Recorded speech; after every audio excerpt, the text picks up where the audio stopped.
Good morning. রোজকার জীবনযাত্রায় তোমাদের স্বাগত। অন্যদিন যেরকম ব্লগ করি, আজকের ব্লগটা একদমই অন্যরকম। আজ 10th জুলাই। আজ আমার এই চ্যানেলটার 1 বছর পূর্ণ হলো। আমি আসলে জানো, এই আমার ব্লগটা শুরু করার আগে প্রচুর ব্লগ দেখতাম। আমি কিন্তু এমনি দেখতাম, জাস্ট টাইম পাস। তো তাদের আজকে নামটা না নিলেই নয়, যাদের যাদের আমি ব্লগ দেখতাম। তো প্রথম থেকে বলা শুরু করি। প্রথম হচ্ছে ইনসাইড আউট, অর্পিতা আর সৌহার্দ্যর যে ব্লগটা কন্টিনিউয়াস আমি দেখতাম।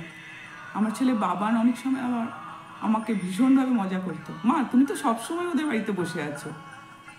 তারপর সেন্সেশন, এস ফ্যামিলি, পস প্যালেট, প্রবাসী ঘরকন্যা, বং ইন সুইডেন, সবার ব্লগগুলো দেখতে দেখতে, আচ্ছা স্নেহা দেবজিৎ, এদের ব্লগগুলো দেখতে দেখতে কবে যে আমার নিজের ব্লগ করার ইচ্ছা হয়ে গেল আমি নিজেই বুঝতে পারলাম।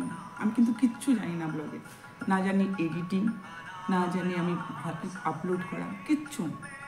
এখন যেইটুকু জানি তখন তো কিচ্ছু জানতাম না। কার ভরসায় কীভাবে একটা শুরু করে দিয়েছিলাম ব্যাস। একদিন মনে হলো কালকে সকাল থেকে ব্লগ করতে শুরু করব।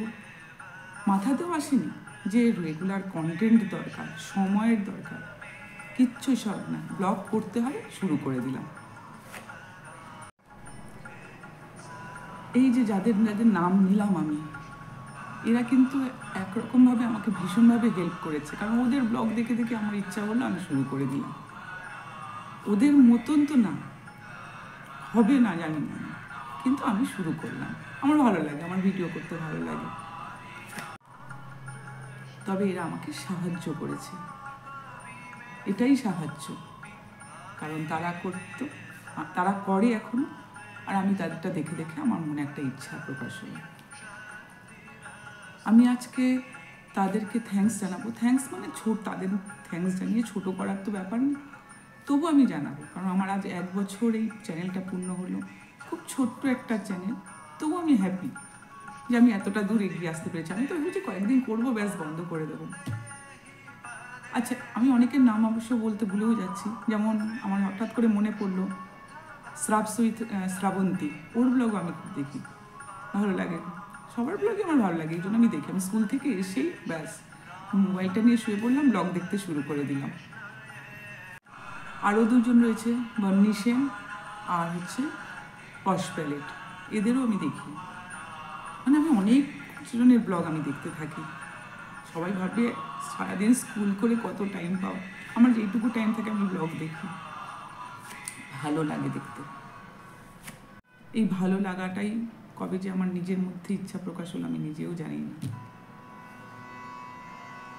আমি আমার এই চ্যানেলটায় এই অবধি আসার জন্য আমি সবার আগে থ্যাঙ্কস জানাবো হচ্ছে আমার বোনের ছেলে টুবাই। কারণ টুবাই আমার এখানে থাকে, তার জন্যই আমি কিন্তু সাহস করে চ্যানেলটা খুলেছি। সে আমাকে এডিটিং শিখিয়ে দিল, সে আমাকে আপলোড করতে শেখালো। অবশ্য আমি এডিটিং করার পরেই টুবাইকে আর বাবান যখন এখানে থাকে বাবানকে, দুইজনকে ডিস্টার্ব করতে থাকি, যা এবার আপলোড করে দে। তাই টুবাইয়ের এই চ্যানেলটার পিছনে একটা বিরাট হাত রয়েছে।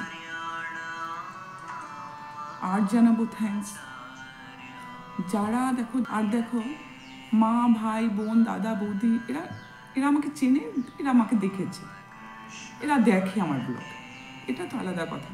কিন্তু যাদের আমি চিনি না কিংবা যারা আমাকে চেনে না, তারা যে তাদের সময় বার করে এই ব্লগটা দেখে, তাদের জন্য আমি সত্যি কৃতজ্ঞ। আমি কৃতজ্ঞ বাংলাদেশের কিছু ভাই বোন আমার এই ব্লগটা দেখে, তাদেরকেও আমি ধন্যবাদ জানাতে চাই।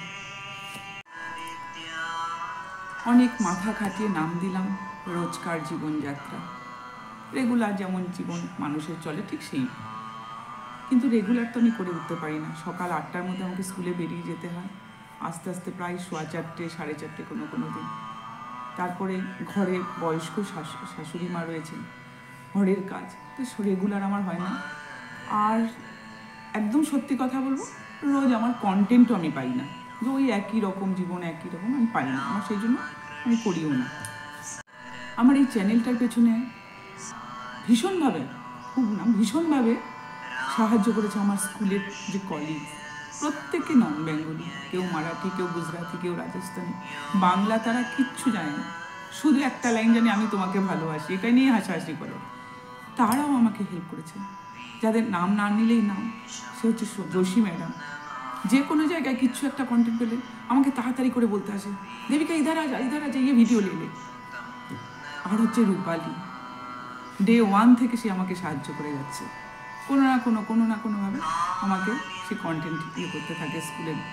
তাছাড়া বাকি টিচাররা তো রয়েছে।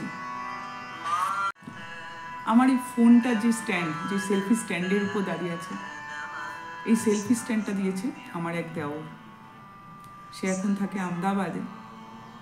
3 থেকে 4 দিন মনে হয় আমার জাস্ট ভিডিওটা শুরু হয়েছে, আমার ব্লগিং শুরু হয়েছে, সে আমাকে সেলফি স্টিকটা ওখান থেকে অনলাইনে অর্ডার দিয়ে পাঠিয়ে দিল। তার কাছেও আমি কৃতজ্ঞ। আমার যত রান্নার চ্যানেল দেখেছো, যারা দেখেছো, এই সেলফি স্টিকটা না থাকলে আমার ওটা করা অসম্ভব হয়ে যেত।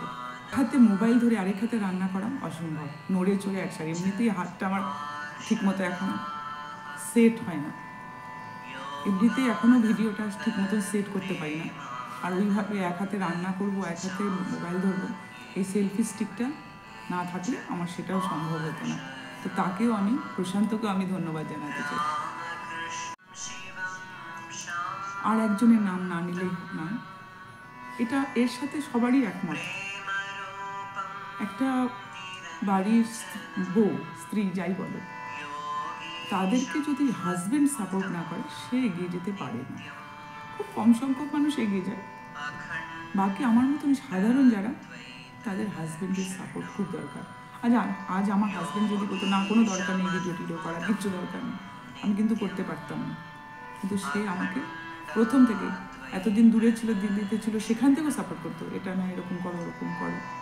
আজও সাপোর্ট করে যাচ্ছে, যে কিছু একটা রান্না করলে চলো এটা ইয়ে করে না, এটা রিলস বানিয়ে ফেলবি।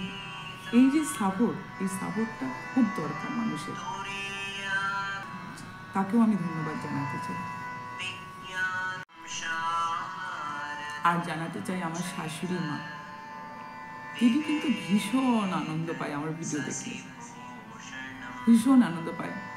আমি জানি আমি ঠিক সেইভাবে ভিডিও করতে পারি না, কিছু ব্লগিং করতে পারি না, কিন্তু উনি যা দেখেন খুব ভালো হয়েছে বৌমা, খুব ভালো হয়েছে, এটাও কিন্তু একটা মেন্টালি সাপোর্ট বলা চলে।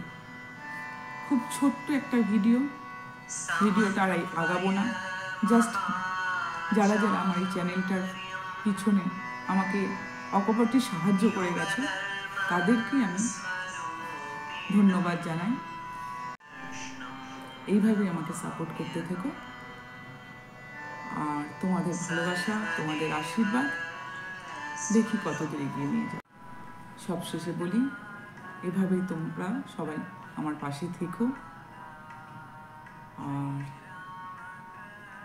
ভগবানের কাছে প্রার্থনা করি সবাই ভালো থেকো, সুস্থ থেকো, আনন্দে থেকো, আর লাইফটা এনজয় করে যাও। চলো আজকের মতন গুড বাই। প্রায় 6:45 বাজে, এবার রেডি হব, স্কুলে বেরোতে হবে। চলো তাড়াতাড়ি একটা ভিডিও নিয়ে তোমাদের কাছে ফিরে আসার চেষ্টা করছি।